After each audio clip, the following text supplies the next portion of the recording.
திமுக ஒரு வலிமையான கட்சி. வேக வேகமா கூட்டணியை அவங்க வலுப்படுத்திக்கிட்டே இருக்காங்க. அப்படி இருக்கும்போது அவங்களை எதிர்க்கணும் அப்படின்னா வழக்கமான எனர்ஜியை விட கூடுதல் எனர்ஜியோட எதிர்க்கணும். அப்பதான் திமுக மாதிரி ஒரு வலிமையான கட்சியை எதிர்த்து அரசியல் பண்ண முடியும், எதிர்த்து ஜெயிச்சு வர முடியும். அந்த அளவுக்கு எடப்பாடி பழனிசாமி பண்றாரா அப்படின்னா பண்ணல. இப்போ விஜய் ஒரு பாட்டு போட்டார், உங்க விஜய் உயிரென வரனான். அந்த பாட்டை ரீல்ஸ் எடுத்து கட் பண்ணி பசங்கள்லாம் ரீல்ஸ் போட்டது 71,000 ரீல்ஸ் ப்ரொடியூஸ் பண்ணியிருக்காங்க ஆர்கானிக்கா. திமுக ஒரு பாட்டு போட்டாங்க, ஸ்டாலின் வெல்லட்டும் நல்லாட்சி தொடரட்டும், 4700 ரீல்ஸ் கிரியேட் பண்ணியிருக்காங்க. அதிமுக ஒரு பாட்டு போட்டாங்க, அது வெறும் 1500 ரீல்ஸ். அதிமுகவோட தலைவராக இருக்கக்கூடிய எடப்பாடி பழனிசாமி சரி, பாஜகவோட மாநில தலைவராக இருக்கக்கூடிய நைனா நாகேந்திரனும் சரி, இன்னும் பழைய அரசியல்வாதிகளாகவே இருக்காங்க. பாஜக மாநில தலைமையும் எடப்பாடி பழனிசாமி அவர்களும் புரிஞ்சுக்கணும். அது இப்போ கூட 2 மாசம் இதுக்குள்ள நீங்க இதை ஸ்ட்ரென்தன் பண்ணாதான் உங்களுடைய மெசேஜ் போய் சேரும். இன்னொன்னு, எதிர்கட்சியில இருக்கும்போது அரசை கேள்வி கேட்கறதோ அரசுக்கு எதிராக பேசுறதையோ மக்கள் விரும்புவாங்க. அது நீங்க என்ன பேசுனீங்கன்றதே அவனுக்கு தெரியலன்னா உங்களை அவன் ஒரு லீடரா எப்படி பார்ப்பான்? இங்க போன ஓட்டு எல்லாமே திமுக அதிமுக ஓட்டு தான், சரிங்களா? அப்போ நீங்க முதலமைச்சர் தொகுதியிலேயே முதலமைச்சர் எவ்வளவு வாக்கு வித்தியாசத்தில் ஜெயிச்சாரு? 69,000 70,000 வாக்கு வித்தியாசத்தில் தான் ஜெயிச்சார் கொளத்தூர் தொகுதியில. நீக்கி இருக்க வாக்காளர்கள் மட்டுமே 1 லட்சம் பேர். உங்க வெற்றி வாய்ப்புக்கு நீங்க ஜெயிச்சது 70,000 ஓட்டு வித்தியாசத்துல, நீக்கினதே 1 லட்சம் பேர். அந்த 1 லட்சம் பேர் யாரா இருப்பாங்க? பெரும்பாலும் திமுக அனுதாபிகளா இருப்பாங்க, திமுக ஆதரவு ஓட்டா இருக்கும்.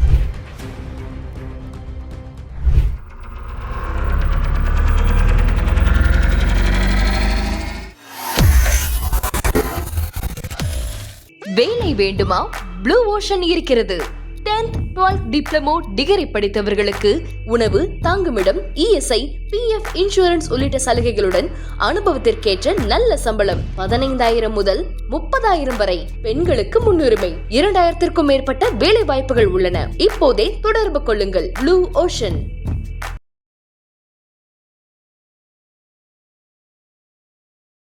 தமிழர்கள் அனைவருக்கும் அன்பு வணக்கம். இன்றைய சிறப்பு நேர்காணலில் நம்மோடு இணைந்திருக்கிறார் தேர்தல் வியூக வகுப்பாளர் திரு பார்த்திபன் அவர்கள். அவரிடம் தற்போது தமிழ்நாட்டு அரசியல் கள நிலவரம் எப்படி இருக்கிறது என்பது தொடர்பான பல்வேறு விஷயங்கள் பற்றி பேசலாம்.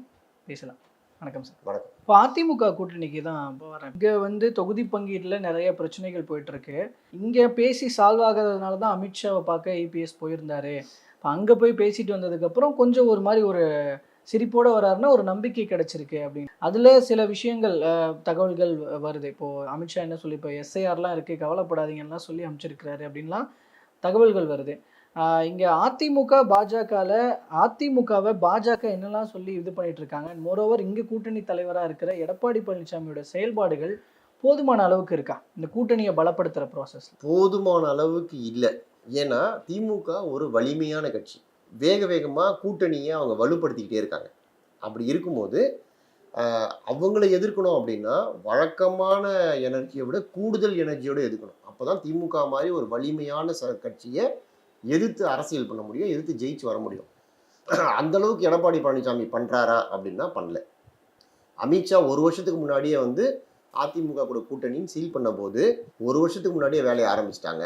அடுத்தடுத்து கூட்டணிகள் கடகடன்னு ஃபார்ம் ஆயிரும், இவங்க ரேஸ்ல முந்தி போயிடுவாங்கன்றது தான் எல்லாருடைய கணிப்பாகவும் இருந்தது. ஆனால் அதுக்கப்புறமா நீங்கள் பார்த்தீங்கன்னா பெரிய மூமெண்ட்டே இல்லை. அரசுக்கு எதிரான போராட்டங்கள், ஆர்ப்பாட்டங்கள்லாம் அதிமுக தரப்பில் பெரிய அளவில் எதுவுமே நடத்தப்படல. அவங்களுடைய மீடியா நரேட்டிவ், மீடியா அவுட்ரீச்சும் போதுமான அளவுக்கு இல்லை. அதிமுகவோட செயல்பாடுகள் என்ன அப்படின்றது பொதுமக்களுக்கு எப்படி போய் சேரும்? ஒன்று சோசியல் மீடியாவில் உங்கள் ஐடிவிங்காரங்க கொண்டு போய் சேர்க்கணும், இல்லைன்னா வெகுஜன ஊடகங்கள் மூலமாக மெயின் ஸ்ட்ரீம் மீடியா மூலமாக கொண்டு போய் சேர்க்கணும். ரெண்டுமே போதுமான அளவுக்கு நடக்க மாட்டேங்குது. அதனால எங்கே பார்த்தாலும் திமுகவோட கை தான் ஓங்கி இருக்கு. இது ஒரு செட்பேக் தான். பாதிக்கும் கிட்டத்தட்ட 3/4 அளவுக்கு தொகுதிகளுக்கெல்லாம் போய் பிரச்சாரம் பண்ணார் EPS. அதுவும் நீங்கள் ஒரு தொகுதியில் போய் பிரச்சாரம் பண்ணுறீங்க. இப்போ இந்த ஏரியாவில் ஒருத்தர் பிரச்சாரம் பண்ண வச்சுங்களேன், எல்லாரும் வேலைக்கு போயிருப்பான், பசங்கள்லாம் படிக்க போயிருப்பான். அவர் என்ன பேசினாருன்றதை எதை பார்த்து தெரிஞ்சுப்பாங்க? ஒன்று செய்தியை பார்த்து தெரிஞ்சுப்பாங்க, இல்லை மீடியா அவங்களுக்கு ஃபோனில் வர கிளிப்பை பார்த்துக்கணும். இப்போ வாசலில் ஒரு கூட்டம் இருந்தால் கூட ரோட்டில் போய் நின்று பார்க்குறதெல்லாம் நீ குறைஞ்சி போச்சு. அவன் ஃபோனுக்கு மெசேஜ் வந்ததுன்னா பார்ப்பான், அவனோட இன்ஸ்டாகிராம் ஃபீடில் வந்ததுன்னா பார்ப்பாங்க. அந்த மாதிரி எவ்வளோ வருது அப்படின்னா பெருசாக வரவே மாட்டேங்குது. அதோடைய இம்பார்ட்டன்ஸ் பிஜேபிக்கும் அதிமுகவுக்கும் சரியாக புரியல அப்படின்னு நான் நினைக்கிறேன். ஏன்னா இளைஞர்கள் இன்னைக்கு நீங்கள் அவங்களுடைய ஃபோன் மூலமாக தான் இளைஞர்களை சென்றடைய முடியும். ஒரு 3 நாளைக்கு முன்னாடி டைம்ஸ் ஆஃப் இந்தியாவில் ஒரு செய்தி போட்டிருந்தாங்க, நானோ இன்ஃப்ளூயன்சஸுடைய பாதிப்பு எந்த அளவுக்கு இருக்குது தேர்தலில் அப்படின்னு. இப்போ விஜய் ஒரு பாட்டு போட்டார், உங்க விஜய் உயிரென வரனான். அந்த பாட்டை ரீல்ஸ் எடுத்து கட் பண்ணி பசங்கள்லாம் ரீல்ஸ் போட்டது 71,000 ரீல்ஸ் ப்ரொடியூஸ் பண்ணியிருக்காங்க ஆர்கானிக்கா. திமுக ஒரு பாட்டு போட்டாங்க, ஸ்டாலின் வெல்லட்டும் நல்லாட்சி தொடரட்டும். 4700 பேர் ரீல்ஸ் எடுத்து போட்டிருக்காங்க. 4700 ரீல்ஸ் கிரியேட் பண்ணியிருக்காங்க. இது 71,000, அது 4700. அதிமுக ஒரு பாட்டு போட்டாங்க, அது வெறும் 1500 ரீல்ஸ். அப்போ நீங்க இந்த மெட்ரிக்ஸ்ல எங்க இருக்கீங்கன்னு யோசிச்சு பாருங்க. தமிழ்நாட்டில் 40% இளைஞர்கள் இருக்காங்க. அந்த இளைஞர்களை நீங்க அட்ரஸே பண்ணாம விடுறதுன்றது மிகப்பெரிய ஆபத்து. காலத்திற்கேற்ற அரசியல் காலத்துக்கு ஏற்ற மாதிரி தங்களை மாத்திக்கணும். இப்ப எடப்பாடி பழனிசாமியும் அதிமுகவோட தலைவரா இருக்கக்கூடிய எடப்பாடி பழனிசாமியும் சரி, பாஜகவோட மாநில தலைவராக இருக்கக்கூடிய நைனா நாகேந்திரனும் சரி, இன்னும் பழைய அரசியல்வாதிகளாகவே இருக்காங்க. யங்ஸ்டர்ஸை எப்படி ரீச் பண்றது, நீங்க நேரடியாக செய்யணும்னு இல்லை, அந்த பொறுப்பை நீங்க யாருக்காவது கொடுக்கணும். அவங்க ஒழுங்கா செய்கிறாங்களான்றதையாவது சூப்பர்வைஸ் பண்ணணும். இந்த வேலை நடக்கவே இல்லை. இது அதுக்கு ஒரு சாட்சி. ஒரு பாட்டு போடுறாங்க விஜய் கட்சியில், 71,000 பேர் அதை எடுத்து ரீல்ஸ் போட்டு டான்ஸ் ஆடி சர்க்குலேட் பண்ணுறாங்கன்னா 71,000 ரீல்ஸு. ஒவ்வொன்றுத்தையும் ஒரு 100 பேர் பார்க்குறான், 1000 பேர் பார்க்குறாங்கன்னா அது ஒரு ரீச் என்னன்னு யோசிச்சு பாருங்க. திமுகவில் நீங்கள் ஆட்சியில் இருந்தால் கூட 4500 ரீல்ஸ் தான். அதிமுக அதோட மோசம், 1400 ரீல்ஸ் தான் நடந்துருக்குது. அதுவும் ஆர்கானிக்காக வந்துச்சா எப்படி வந்துச்சுன்னு தெரியல, கட்சிக்காரங்க கொஞ்சம் போட்டிருப்பாங்க. இதுக்கு பின்னாடி எல்லாம் ஒரு மிகப்பெரிய சோஷியல் இன்ஜினியரிங் இது பண்ணும். இதை பார்க்க அவனுக்கு ஒரு நரேட்டிவ் செட் ஆகும். இவர் ஒரு வலிமையான தலைவர், இவர் தான் ஜெயிக்க போறாரு.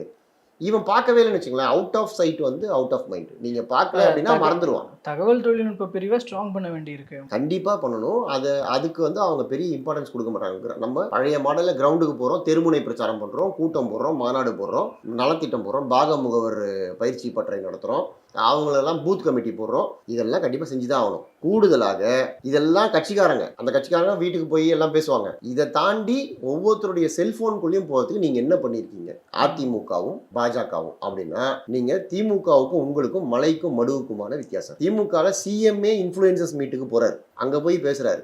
ஆன்லைன் ஆஃப்லைன் ரெண்டுத்துலயுமே நம்ம வேலை செஞ்சுட்டே இருக்கணும். அங்க போய் ரீல்ஸ் போடுங்க, திருப்பி ரிப்பீட், இதே பண்ணிட்டே இருங்கன்னு சொல்றாரு. அந்த மாதிரி அதிமுகலையும் பாஜகலையும் என்ன பண்ணியிருக்காங்கன்னு சொல்லுங்க. அது பண்ணணும்.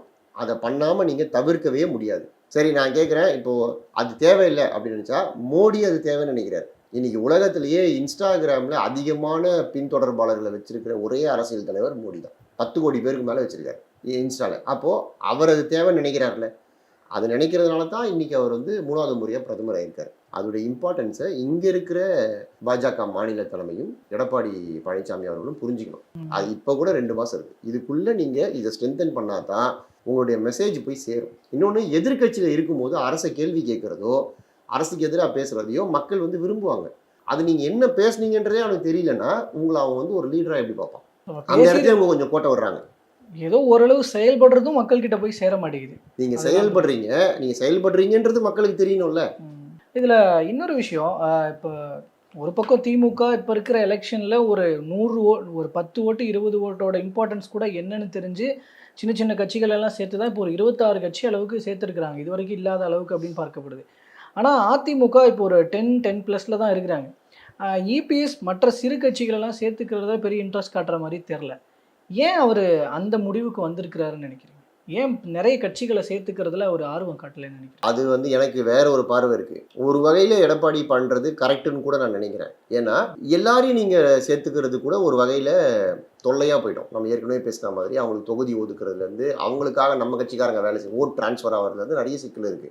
நமக்கு யார் தேவையோ அவங்கள மட்டும் சேர்த்துக்கிறது, தேவையான எண்ணிக்கையில கொடுத்து சேர்த்துக்கிறது. இப்போ தேமுதிக பிரச்சனை வரும்போது நான் கேள்விப்பட்டதுன்னா, அவங்களுக்கு அவங்க கேட்குற தொகுதிகள் ஜாஸ்தி, அது வேண்டாம் அப்படின்னு எடப்பாடி ஃபீல் பண்ணதுனால தான், அவங்க போனால் போட்டோன்னு விட்டதுனால தான் தேமுதிக இந்த பக்கம் போச்சு.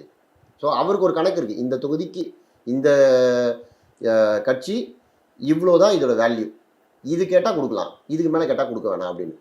ஸோ இப்போ எடப்பாடி அமைச்சிருக்க கூட்டணி ரொம்ப வலிமை இழந்த கூட்டணிலாம் இல்லை, இதுவே நல்ல கூட்டணி தான். ஏன்னா பாஜக, அதிமுக, நீங்கள் பாமக உள்ளே கொண்டு வந்துட்டீங்க. வெயிட் பண்ணாமல் அவங்க 2 பேரும் அப்பாவும் பையனும் சமாதான ஓட்டம்லாம் வெயிட் பண்ணாமல், யார்கிட்ட கட்சி இருக்குது, தேர்தல் கமிஷன் யார் அங்கீகரிச்சிருக்குன்னு பார்த்து பையன் கையில் இருக்குது, நிர்வாகிகள்லாம் அவர் கூட தான் இருக்காங்களா, அவரை தூக்கி உள்ளே போட்டாச்சு. அமமுக போன முறை கிட்டத்தட்ட ஒரு 30 தொகுதிகளில் அதிமுக தோற்று போகிறதுக்கு காரணம் ஓட்டை பிரித்து விட்டாங்க. அமமுகவை பேசி உள்ளே கொண்டு வந்தாச்சு. அவர் தேமுதிகவுக்கு அவங்க கேட்குற அளவுக்கு வலிமை இல்லைன்னு நினைக்கிறார், அதனால் விட்டார். சசிகலா உள்ளே கொண்டு வரணும்னு கட்டாயம் இல்லை, அவங்க எல்லாமே நம்மளால் சமாளிக்க முடியும்னு நினைக்கிறாரு, அதனால அவங்கள விட்டுட்டார், அவங்கள சேர்க்கல. டிடிவி தேவைன்னு நினைக்கிறாரு, அதனால அவரை சேர்த்துக்கிட்டார். பன்னீர்செல்வத்தினால் பயன் இல்லைன்னு அவர் நினைக்கிறார், அதனால பன்னீர்செல்வத்தை விட்டுட்டார். அதனால அவர் வந்து ஏதோ அவர் ஏமாந்துட்டாரு, திமுக அதெல்லாம் அபகரிச்சிச்சு அப்படி இல்லை, இவர் கொஞ்சம் இன்ஃபார்ம் ஏமாந்துட்டாருன்ற மாதிரி இல்லாம இதுல பர்டிகுலர்லி இப்போ சசிகலா ஓபிஎஸ் மாதிரியான ஆட்கள் வரும்போது அவரோட இடத்துக்கு எந்த பாதிப்பு வந்துடக்கூடாதுன்றதுனால அவர் அந்த முயற்சிகளை எடுக்கல, வேணான்றாரு இப்போ அப்படி ஒரு குற்றச்சாட்டு அவர் மேல வைக்கப்படுது. எனக்கு வந்து அப்படி பார்த்தா அவர் டிடிவி தினகரனை கூட சேர்த்துக்க கூடாது, நாளைக்கு அவரும் சேலஞ்ச் பண்றதுக்கு வாய்ப்பு இருக்கு இவரை. ஸோ அதனால அப்படி நம்ம வந்து பார்க்க முடியாது, அது ஒரு ஒரு ஒரு குற்றச்சாட்டு அவர் மேலே வைக்கப்படுறது. நான் வந்து எப்படி பார்க்குறேன்னா, அந்த கட்சியோட ஓட் பேங்க் இருக்குல்ல டிடிவி, யார் யார் எங்கே நமக்கு வந்து கேப் இருக்கோ, எங்கே பயன்படுவாங்களோ பயன்படுறவங்க சேர்த்துக்கோங்க. இப்போ உதாரணத்துக்கு ஏன் அவர் பாமகவில் இவ்வளோ ஆர்வம் காமிக்கிறாருன்னா, சேலம் பகுதியில் ஜெயிக்கிறதுக்கு பாமக வேணும், அவர் ஜெயிக்கிறதுக்கே. எடப்பாடி, சேலம் இந்த ஏரியாலெல்லாம் பாமகவுடைய தயவு வந்து கண்டிப்பாக வேணும், அது இல்லாமல் போனால் ரிஸ்க்கு. அதனால பாமகவை வந்து உடனடியாக உள்ளே சேர்த்துக்கிறாரு. இப்படித்தான் அவங்க வந்து யார் தேவை தேவையில்லைன்னு ஒவ்வொன்றுத்தையும் பார்த்து பார்த்து சேர்க்கிறாரு. அதுல வந்து எனக்கு குறையில்லை. ஆனா இந்த இடத்துல சிறு சிறு ஓட்டுகளும் முக்கியத்துவம் அப்படின்ற ஒரு பாயிண்ட் இருக்குல்ல, அப்ப அதை எப்படி ஓவர் கம் பண்ண போறாரு? இது ரொம்ப ஒரு மாதிரி டெலிகேட்டான விஷயங்க. அதாவது சின்ன சின்ன ஓட்டம் தேவை அப்படின்றதுக்காக நீங்க ஒருத்தர் சேர்த்துக்கிறீங்க. இப்ப நம்ம உங்க பாயிண்ட்டுக்கே வருவோம், திமுக பாயிண்ட்டுக்கு வருவோம், திமுக பாயிண்ட்டுக்கே வருவோம். சின்ன சின்ன ஆட்கள் கூட நான் சேர்த்துக்கிறேன் அப்படின்னு நீங்க சேர்த்துக்கிறீங்க. அவங்கள சேர்த்துக்கிட்டதுனாலேயே உங்க கட்சியை நீங்க பலி கொடுக்குறீங்க அந்த இடத்துல. அப்போ உங்க கட்சிக்காரரு உள்ளடி வேலை பார்க்க மாட்டாருன்னு நிச்சயம். நீங்க ஆர்கே நகர்ல ஏன் திமுக டெபாசிட் கூட வாங்க போச்சு? திமுக காரங்க ஓட்டு போட்டிருந்தா டெபாசிட்டாவது வந்திருக்கணும்ல, ஏன் திமுக டெபாசிட் கூட வாங்கல?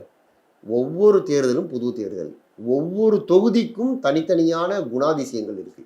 நீங்க ஒரு அலை அடிக்கும் போது, ஒரு சுனாமி அடிக்கும் போது எல்லாமே அடிச்சுக்கிட்டு போயிடும். அப்போ இந்த சின்ன சின்ன ஃபேக்டர்ஸ்லாம் பயன்படாது. ராஜீவ்காந்தி படுகொலையின் போது இந்த மாதிரி இப்போ வந்து அந்த வளர்ப்பு மகன் திருமணத்துக்கு அப்புறமா அதிமுக மேலே ஒரு பெரிய கசப்பு இருந்தது மக்களுக்கு. இந்த மாதிரியெல்லாம் ஒன்று நடக்கும்போது ஒட்டுமொத்தமாக ஒரு மைண்ட் செட் இருக்கும்போது அந்த கதை வேற.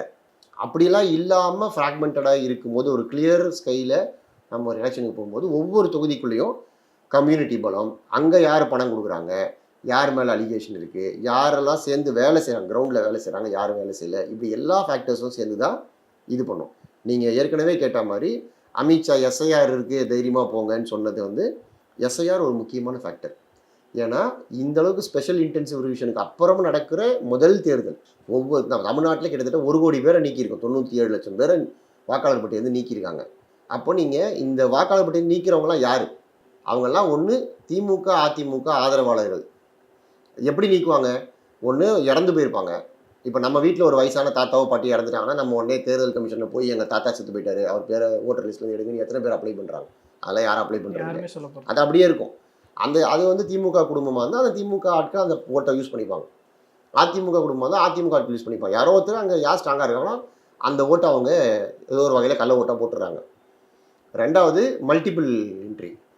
எனக்கு என் வீடு மாதிரி வந்துட்டாங்க சென்னைக்கு, இங்கே ஓட்டை மாற்றிட்டாங்க, ஊரில் ஓட்டு அப்படியே வச்சுருப்பாங்க, அது எடுக்காமல் இருந்திருப்பாங்க. அப்போ நீங்கள் இங்கே ஓட்டு போடும்போது உங்கள் பேரில் அங்கே யாரோ ஓட்டு போடுவாங்க. ஸோ இது 2 தான். இது பாஜகவுக்கு பெருசாக இருக்க வாய்ப்பு இல்லை.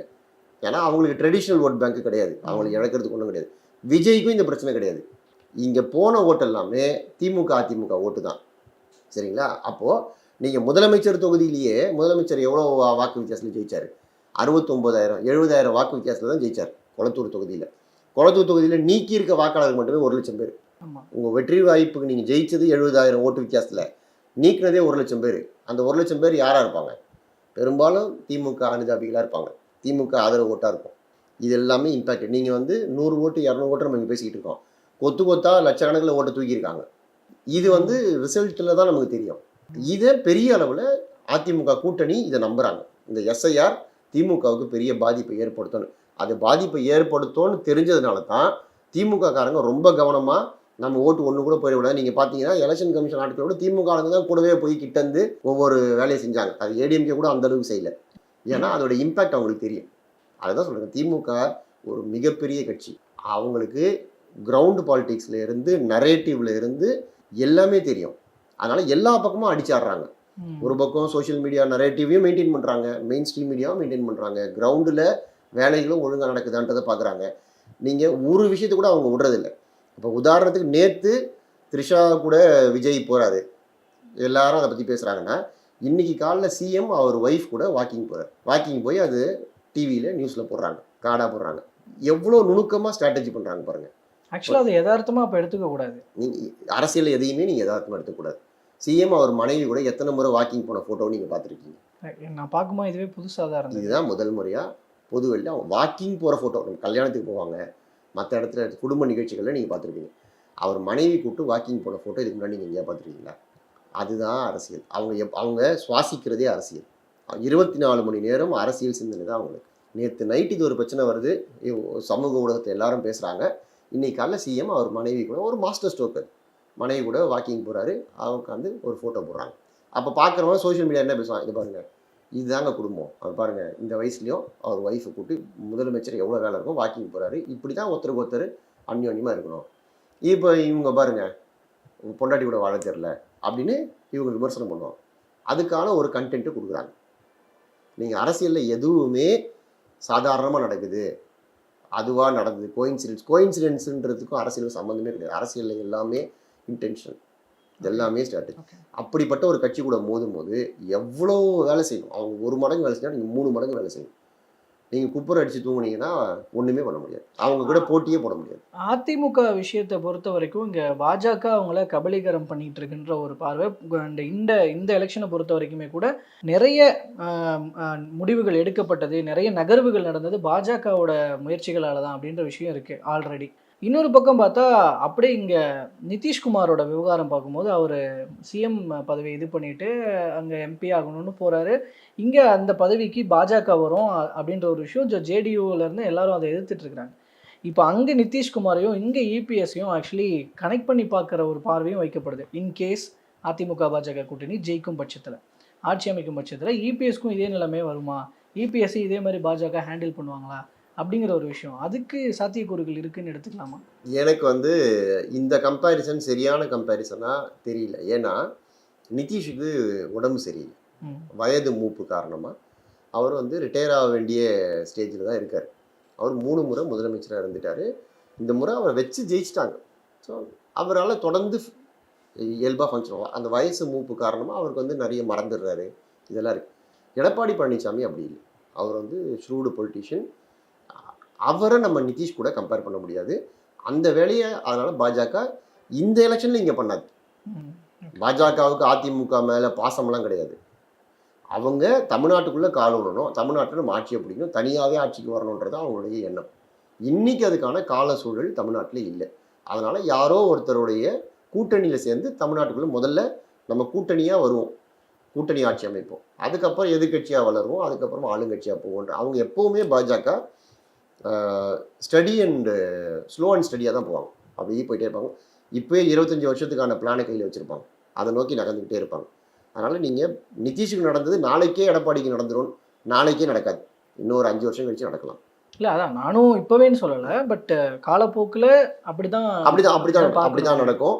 ஏன்னா இன்னொரு கட்சியை தூக்கி சுமக்கணும்னு யாருக்குமே கட்டாயம் இல்லைல்ல. ஏன் தூக்கி சுமக்கணும்? அவங்க கட்சி ஆட்சிக்கு வரணுன்றது தான் அவங்க எல்லாருமே விரும்புவாங்க. அது பாஜக வந்தாலும் திமுக அதிமுக எல்லாருக்கும் அதுதான். இப்போ அதிமுக வேறு வழி இல்லாதனால ஒரு பாஜக கூட கூட்டணி வைக்கிறார். அவருக்கும் பாஜகவை தூக்கி சுமக்கணும் என்ன கட்டாயம் இருக்குது? அவருக்கு நம்மளாலே தனியாக போனால் ஜெயிச்சிட முடியுன்ற நம்பிக்கை இருந்ததுன்னா அவர் பாஜகவை சேர்க்கவே மாட்டார். எவ்வளோ அழுத்தம் கொடுத்தாலும் தனியாக நிற்பார். அவருக்கு இன்னைக்கு பாஜகவுடைய தேவை நமக்கு இருக்குது. நாளைக்கு ஈடிலேருந்து 4 கேஸை போட்டு முடக்குனாங்கன்னு வச்சுக்கோங்க, நீங்கள் எல்லாரையும் பகைச்சிக்கிட்டு எப்படி ஒரு கட்சி நடத்த முடியும்?